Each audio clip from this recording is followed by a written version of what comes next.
বিলম্বে ইফতার করবেন না কখনো। এক নাম্বার, দেরি করে ইফতার করা নিষিদ্ধ। ইহুদিরা দেরি করে ইফতার করে। বিশ্বনবী বলেছেন, এই উম্মত যতদিন আগে আগে ইফতার করবে, এই উম্মতের কপাল থেকে কল্যাণ কেউ ছিনিয়ে নিতে পারবে না। চিল্লায় বলেন ঠিক কিনা?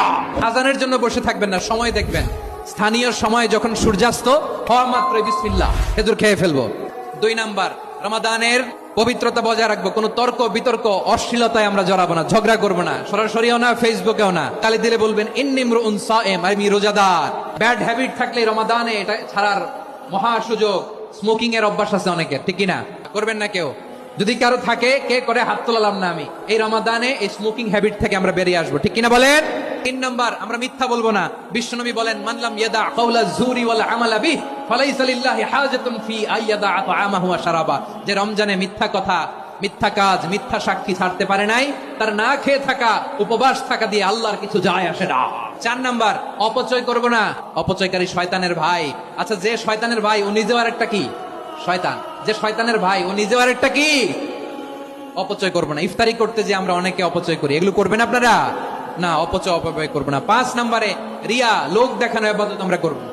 লোক দেখানোর জন্য নামাজ, রোজা, জিকির, তেলাওয়াত, দান সদকা এগুলো করলে আল্লাহর দরবারে এগুলো কবুল হবে। বিশ্বনবী বলেন, দাজ্জালের ফিতনার চেয়ে একটা বড় ফিতনার ভয় আমি করি। সেটা কি? আর রিয়া, শো অফ মেন্টালিটি, লোক দেখানো মানসিকতা। এটা থেকে আমরা বিরত থাকবো ইনশাআল্লাহ। 6 নাম্বার, অনেক গুরুত্বপূর্ণ। ব্যবসায়ী ভাইরা, অনেক অসাধু ব্যবসায়ী আছে, রমজান আসলে নিত্য প্রয়োজনীয় পণ্যের মূল্য বৃদ্ধি করে দেয়। এগুলো করবেন না। মজুদদারি করবেন না। পণ্যের কৃত্রিম সংকট বাজারে করবেন না। আপনি লাখ টাকা কামায়া ভাবছেন যে রোজাদারদের কষ্ট দিয়ে ধনী হবেন।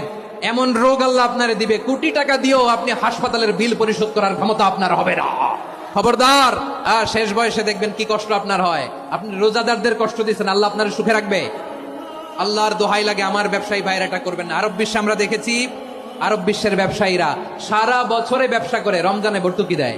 আর আমার দেশের কিছু অসাধু ব্যবসায়ী রমজানে গলাকাটা ব্যবসা করে আর সারা বছর সেইটার উপর দিয়ে চলে। চিল্লায় বলেন ঠিক কিনা?